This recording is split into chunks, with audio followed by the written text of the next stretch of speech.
Hey, good afternoon, everyone. Real quick, I'm just reflecting on myself, and I just want to get to the point and say real quick that the words to describe the mood I'm in right now are just blessed and thankful. And I'm not bragging on myself at all. I don't do that. I'm bragging on the God that I serve, the God who made me and created me, because if it wasn't for him, I wouldn't exist right now.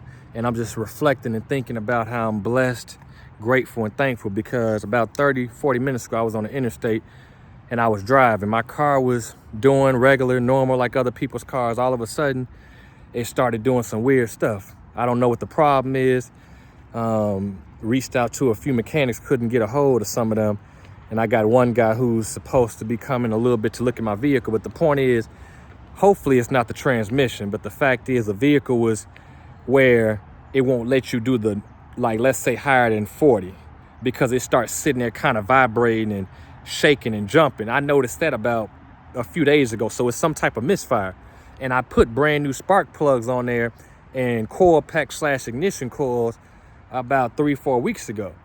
But of course, anything man-made is liable to fail. And also, sooner or later, when you fix one thing, something else is going to be a problem. But I'm just grateful and thankful because I was doing 40 on the interstate.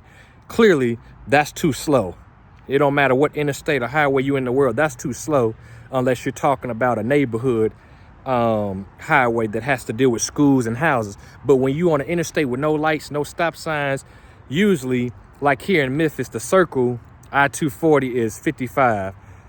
But on a regular highway, like 40, which is really what they call the Interstate 40 here in Memphis, it goes through Arkansas and other states, including our state, and also goes all the way to North Carolina.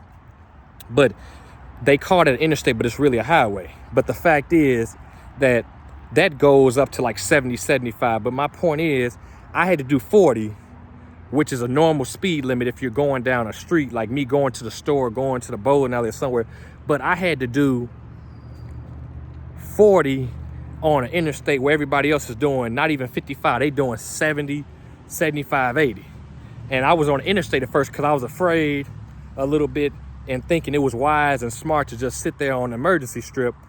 But my mind told me, Cameron, have faith in the God you serve and sit there and believe and go slow. And even though you got about 10, 15 minutes to get home, God is going to see you through. God is going to make the way. He's going to pave the way for you. And next thing you know, just like I thought and figured, the God I serve came through. He stepped in.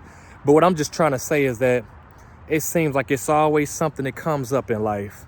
I'm not really complaining, though. I'm just saying that it is what it is, but I have to figure out what's going on. And I'm going to upload a video here in a little bit.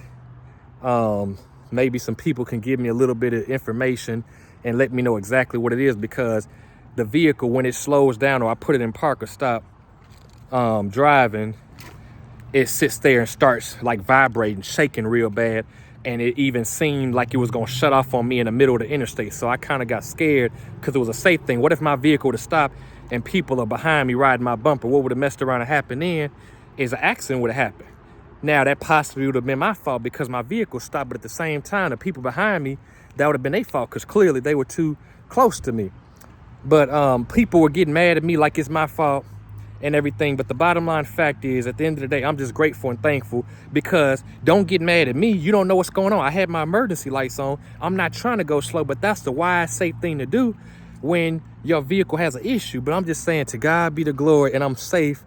I mean, I'm glad that I'm safe and I made it home, because I could have been dead. My vehicle could have gave up. I could have been stranded, stuck on the road. I could have been sitting there.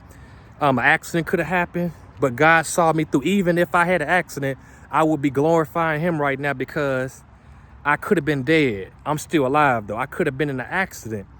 I could be in jail. It's so many negative things that could be the case right now, but the God I serve saw me through. And all I'm saying is I'm grateful and thankful that he keeps on making a way and providing for me. So I'm just saying, to God be the glory.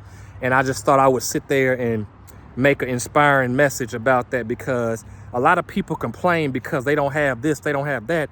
But it's the small things in life that make a difference. It's the small things in life that are actually major things that we need to look at and and count all joy and take serious and be really thankful and grateful for, because I could have been sitting here complaining or bragging on myself and boasting and things.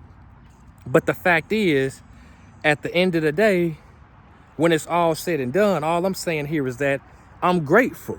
I got a roof over my head. I was able to wake up. I'm clothed in my right mind. I got shoes on my feet. I can keep going, but I'm just saying, life has ups and downs. Life is a roller coaster. You're going to have good times. You're going to have bad times. Life sometimes isn't fair. But in all things, that doesn't stop God, who made all of us, from being good. That doesn't stop God from reigning on the throne. That doesn't stop God from being who he is, God all by himself. So all I'm trying to say is that be grateful no matter what goes on, and know that God is going to make a way. God is going to see you through, because the bottom line fact is, every situation that we go through in life, every single person, it could be worse than what it actually is. And everybody in life who's going through something, is somebody out there going through something worse off than us. So I'm just saying, to God be the glory. May God bless you and your family on this awesome Saturday. God bless you.